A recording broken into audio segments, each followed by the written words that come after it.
আর CPM এত বছর হয়ে গেছে, কি করেছেন পাহাড়ে? কি করেছেন? কৈলাস শহরে পাহাড়ের মানুষের ধর্মনগর থেকে শুরু করে, উদয়পুর থেকে শুরু করে, কমলপুর থেকে শুরু করে যদি জিজ্ঞেস করি, এমনকি আগরতলার মানুষকে যদি জিজ্ঞেস করি, বাংলাদেশ থেকে একদম কাছে, কলকাতা থেকে মাত্র 40 মিনিটের পথ। এখন তো বাস চালুও হয়ে গেছে, ট্রেন চালুও হয়ে গেছে, প্লেনও আছে। একটা ভালো হাসপাতাল তৈরি করতে পেরেছেন? জিজ্ঞেস করুন কমরেডদের, একটা ভালো হাসপাতাল আছে? কেন আগরতলার মানুষ অসুখ হলে কলকাতায় চলে যায়? কেন আগরতলার মানুষ দিল্লি চলে যায়? কেন আগরতলার মানুষ আসাম থেকে শুরু করে অন্য জায়গায় চলে যায়? নিজের রাজ্যে চিকিৎসা পর্যন্ত পায় না। আমরা 5 বছরের সরকারে 41টা মাল্টি সুপার নতুন হাসপাতাল তৈরি করেছি 5 বছরে। আর সিপিএম, তুমি এখানে 23 বছর আছো, 3টে করতে পেরেছো? 3টে করতে পেরেছো? সেই টিম করে জ্বলছে একটা সেন্ট্রাল ইউনিভার্সিটি, না আছে হাসপাতাল, না আছে পেট্রোল। 40 টাকা নাকি আলুর কিলো। সিপিএম খুব ভালো, 40 টাকা আলুর কিলো। শুধু ভাষণ দিলে হবে, আর সেজে গুজে বেড়ালে হবে, আর ছিমছাম থাকলে হবে? ছিমছাম বাবুরা অনেক বছর হয়ে গেছে, কোন জায়গায় কিছু করেন না আপনারা, মিথ্যে কথা বলা ছাড়া, ভাবনা ছাড়া, কুৎসা ছাড়া, চক্রান্ত ছাড়া। চাকরি নেই, কাজ নেই, শিল্প নেই, কৃষি নেই, হাসপাতাল নেই, কলেজ নেই, বিশ্ববিদ্যালয় নেই, মানুষের কাজ করবার জায়গা নেই, সরকারি কর্মচারীরা ধুক ধুক করে ধুকছে, টিচার নেই। আছেটা কি? লুট আছে, সন্ত্রাস আছে, চিটফান্ড আছে, অত্যাচার আছে, মিথ্যে কথা আছে, ভাওতা আছে, কুৎসা আছে, চক্রান্ত আছে।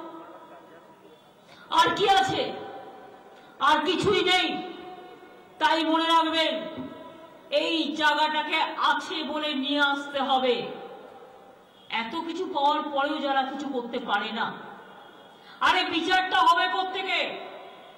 আমরা তো বাংলায় দেখতাম একটা ডায়েরি নিতে দেওয়া হতো না, এফআইআর করতে দেওয়া হতো না। এখানে কটা এফআইআর করতে দেওয়া হয়? কটা মানুষের বিচার হয়? মহিলারা বিপদে পড়লে ভয়ে এফআইআর পর্যন্ত করতে পারে না। পুলিশকে সিপিএম যা বলে সেটাই হয়। পুলিশকে আমি অন্য কথা বলবো না, তারা কি করবে তাদের কোনো দোষ নেই, আমি তাদের দোষ দিচ্ছি না। তারা একটা সরকারের চাকরি করে, কিন্তু প্রশাসনে যখন দেখবে মানুষ জাগছে, প্রশাসন নিজে বদলে যাবে এবং আপনাদের সাহায্য করবে। এটা আমি বিশ্বাস করি। ওরা সিপিএম এর লোক হতে পারে না,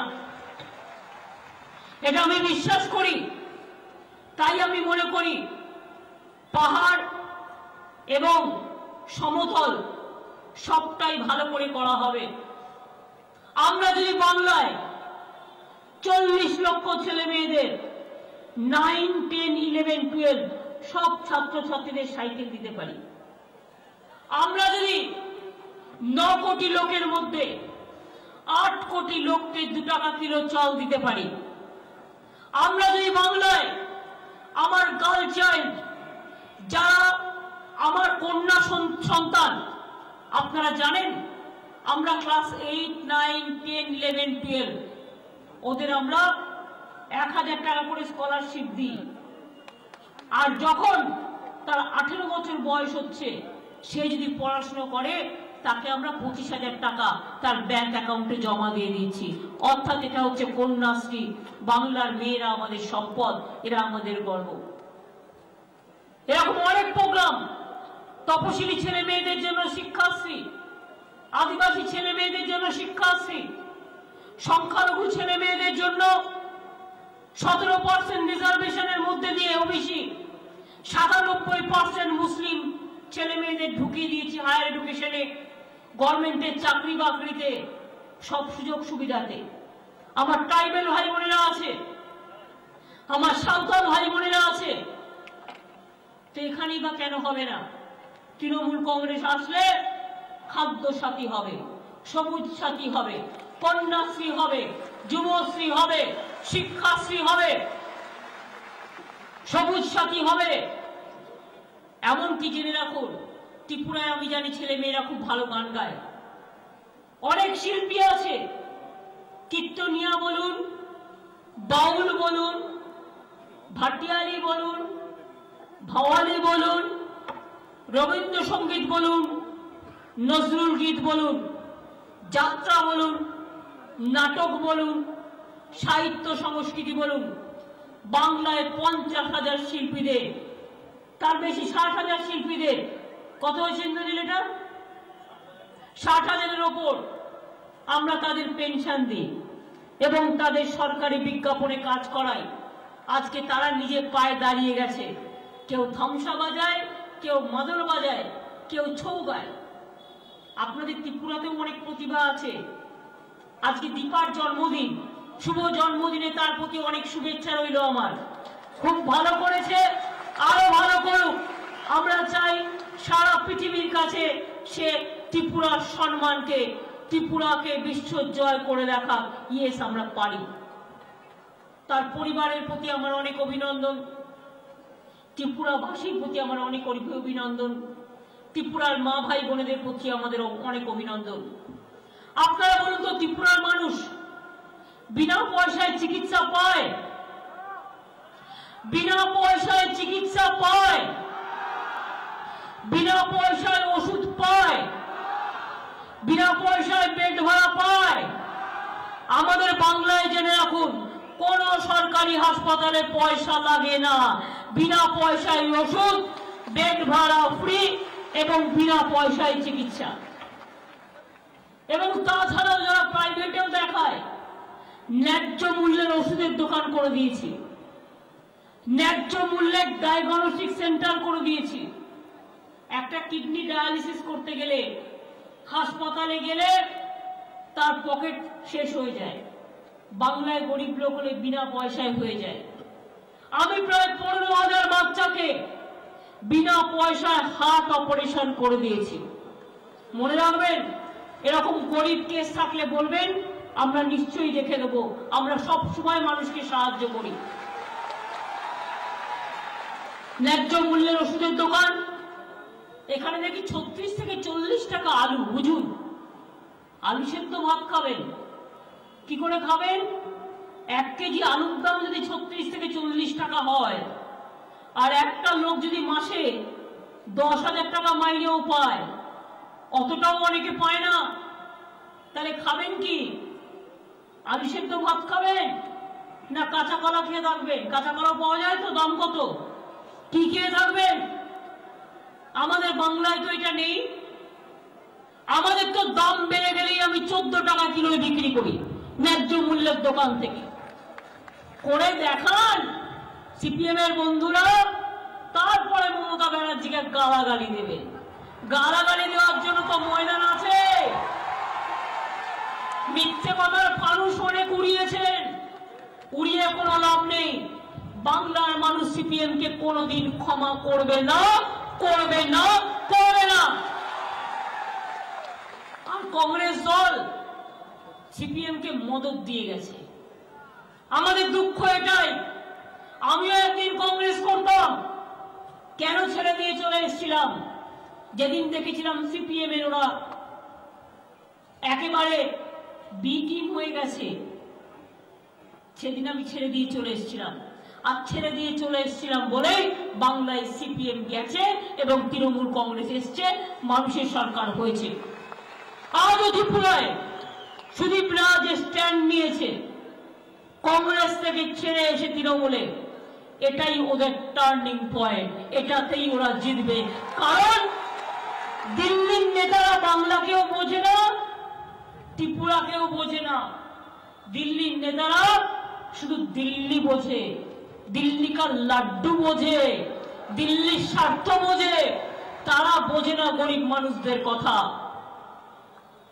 আর রইল বিজেপি, কাজ নেই, কর্ম নেই, সবকিছু, কয়েকটা কাজ করতে পারে না, not a single one work.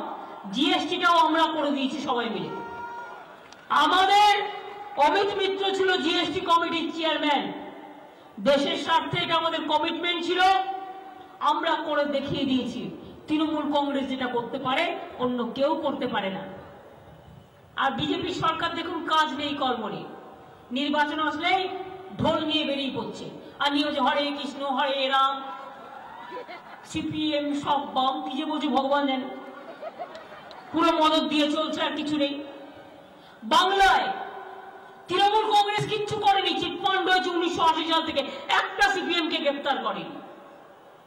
আর যেহেতু আমরা ওদের সাম্প্রদায়িক রাজনীতির বিরুদ্ধে বলি, ওরা কাজ করে না, ফেডারেল স্ট্রাকচারকে ইন্টারফেয়ার করে আমরা বলি, তাই আমাদের এজেন্সি দেখায় আমরা এসব ভয় টয় পাই না।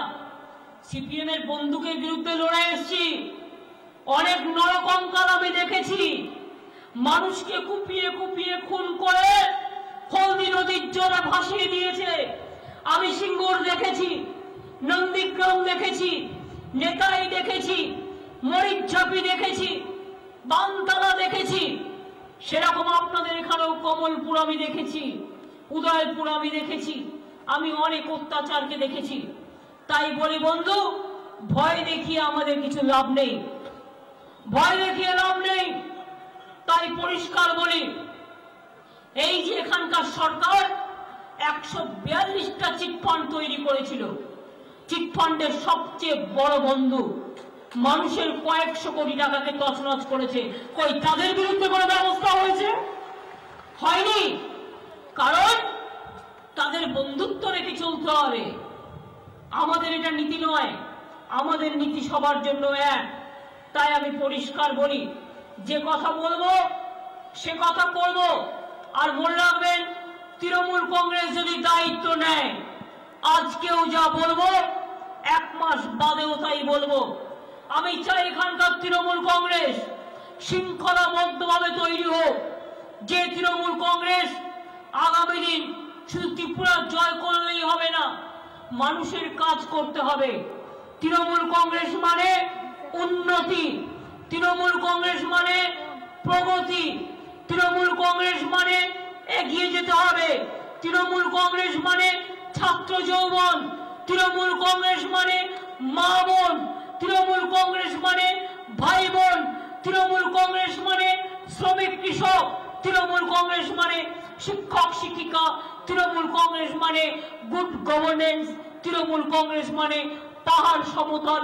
আমার বাঙালি ভাই বোনেরা, আমার আদিবাসী ভাই বোনেরা, আমার তপশিলি ভাই বোনেরা, আমার সংখ্যালঘু ভাই বোনেরা, আমার ওবিসি ভাই বোনেরা, আমার হিন্দি ভাষী ভাই বোনেরা, সবাইকে নিয়ে सारे जहां से अच्छा हिंदुस्तान हमारा मजहब यही सिखाता, आपस में प्यारी रखना, हिंदी है हम, हिंदी है हम, ये मेरा वतन है, এই জায়গায় এগিয়ে যেতে হবে।